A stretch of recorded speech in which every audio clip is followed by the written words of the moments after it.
Also here tonight, Glenn Greenwald, a Pulitzer Prize-winning journalist.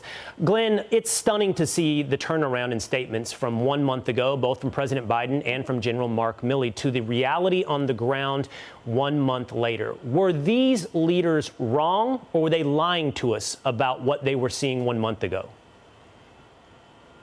I think we've been hearing a consistent message basically since the beginning of the war in Afghanistan, going all the way back to December 2001, when George W. Bush essentially proclaimed that the Taliban had been vanquished and defeated. The same message being that the United States was making great progress in building up the Afghan national security forces, and they would soon be able to stand on their own in defending the government and protecting the country against the Taliban, when we know for certain, not speculatively, but for certain, that inside the government, military leaders and political officials for at least a decade privately were recognizing that what they were assuring the public was true was actually a lie, that the Afghan National Security Forces were a joke. And therefore, the reason it seems shocking to watch the Taliban overrun Afghanistan isn't because we left Afghanistan. Donald Trump wanted to leave Afghanistan too, and wanted to do it quickly, and I supported him in doing so.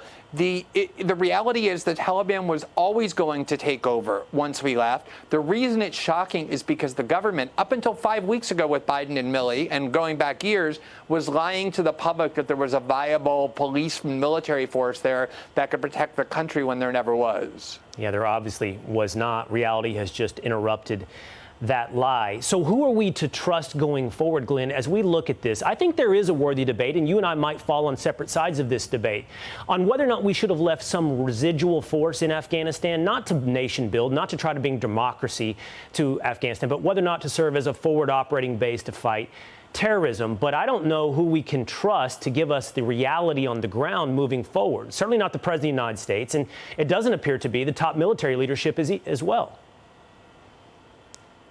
Well, again, I mean, if Donald Trump had succeeded in his plan, if he had been reelected and followed through on his commitment, he would have removed all troops from Afghanistan. I support him, right. And Joe Biden in that, because this is the longest war in American history.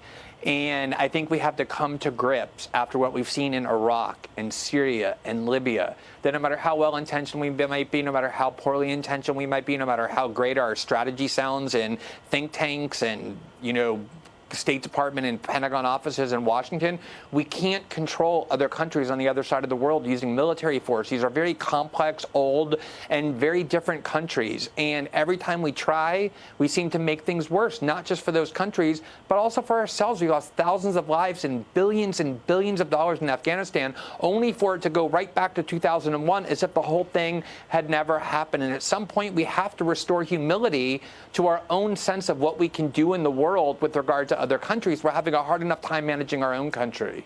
Glenn, I read your Twitter feed today. You heard me probably in the introduction to this segment apportion blame directly to Joe Biden. But I have to be honest with you, my antennas go up just a little bit, because I'm sharing an opinion, at least in that respect, that seemingly everyone else in the media shares. I could put it on Morning Joe or put it on CNN. I could listen to every single national security analyst, and everyone is mad at Joe Biden today. It does make my antennas go up a little bit. Should it? Absolutely. I think that, look, if you look at the lives of the American people and what they're struggling with and what they care about, this is what I was always saying about Russiagate, is I don't think Americans are waking up worried about Vladimir Putin. I don't think Americans are waking up worried about how Kandahar and Kabul are being governed. The problem is there's a permanent national security state in the United States that is supported by the establishment wings of both parties and the media that always favors war. They always want more war. They always want it to continue for a lot of different reasons. And I think that the presidents that get attacked the most are the ones who defy that. When Obama refused to attack Assad, when Donald Trump tried to improve relations with Russia and with Syria, and now Joe Biden doing what multiple American presidents in polls have overwhelmingly showed Americans want, which is finally ending this 20-year-old war. So, yeah, I think there's a huge pro-war sentiment and bias on the part of D.C. elites who don't have to send their kids over to fight. They have other families do it for them.